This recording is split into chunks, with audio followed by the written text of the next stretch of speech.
আসসালামু আলাইকুম প্রিয় ফেসবুক বন্ধুরা ও আমার শিক্ষার্থীরা। আবারও ইংরেজির স্পিকিং প্রবলেম নিয়ে আমি কথা বলছি।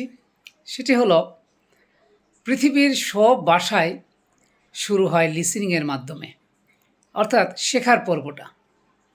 হোক বাংলা, হোক ইংলিশ, হোক অ্যারাবিক, যত ভাষা আছে। আমরা যখন শিশু ছিলাম তখন আমরাও কিন্তু আমাদের মায়ের মুখ থেকে, বাবার মুখ থেকে, দাদা দাদি, নানা নানি এবং পাড়া প্রতিবেশী সবার কাছ থেকে শুনেই কিন্তু ভাষা রপ্ত করেছিলাম। অর্থাৎ ভাষার যে পার্ট, যে মূল অংশ, শব্দ বা ধ্বনি, সেটা দিয়েই কিন্তু যাত্রাটা শুরু হয়েছিল। তারপরে যারা আমরা লেখাপড়া শিখেছি, স্কুল কলেজে যাওয়ার পরেই কিন্তু ব্যাকরণ এর সাথে আমরা পরিচিত হই। তার পূর্বে কিন্তু ব্যাকরণের কোনো ধারণাই ছিল না। অপরদিকে আমাদের দেশে ইংরেজি একটি আবশ্যিক বিষয়, বাংলাও একটি আবশ্যিক বিষয়। কিন্তু মজার বিষয় হলো ইংরেজির ক্ষেত্রে আমাদের দেশে লিসেনিংয়ের কোনো সুযোগ নেই, স্পিকিংয়ের কোনো সুযোগ নেই।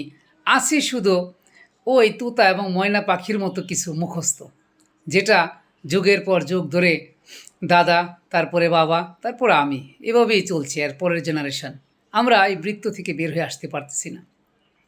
যখনই বলা হয় একটু চেষ্টা করো, একটু লিসেনিং করো, তারপর একটু বলার চেষ্টা করো, তখনই দেখা যায় আমাদের চারপাশে উৎ পেতে থাকা কিছু হায়েনা আছে। ওরা এসে বলে, না এটা হবে না, গ্রামার ছাড়া বলা যাবে না, ইত্যাদি ইত্যাদি। তাদের কাছে আমার প্রশ্ন, বলুন তো, পৃথিবীতে কোনটি আগে এসেছে? ভাষা এসেছে না গ্রামার এসেছে? আপনার মাতৃভাষাটা কি আপনি গ্রামার দিয়ে শিখেছেন? অবশ্যই না। এখন অনেক ধরনের যুক্তি দেখাবেন। মনে রাখবেন, 21 শতকে এসে আপনার এই খুরা যুক্তি, ল্যাংরা যুক্তি কাজ হবে না। একটু চারপাশ তাকিয়ে দেখুন, আপনার সন্তান, আপনার নাতি, আপনার ভাতিজা, আপনার এলাকাতেই বহু ছেলে রয়েছে বা বহু মেয়ে রয়েছে, বিশেষ করে শিশু, যারা হিন্দিতে কথা বলতে পারে অথবা স্প্যানিশ ভাষায়ও পারে, অর্থাৎ যে কার্টুনটি দেখতেছে, খেয়াল করুন, সে কিন্তু এখানে কোনো গ্রামারের জিও কিন্তু সেখানে শুনছে না। সে সাউন্ড শুনছে, তারপর চোখ দিয়ে দেখছে, তারপর সে ইমিটেট করছে, তারপর সে রিপিট করছে। মনে রাখবেন, সো ভাষা শেখার প্রাথমিক ধাপ এবং গুরুত্বপূর্ণ ধাপ হলো লিসেনিং, তারপর স্পিকিং। রিডিং, রাইটিং সেটি হলো আর পরে।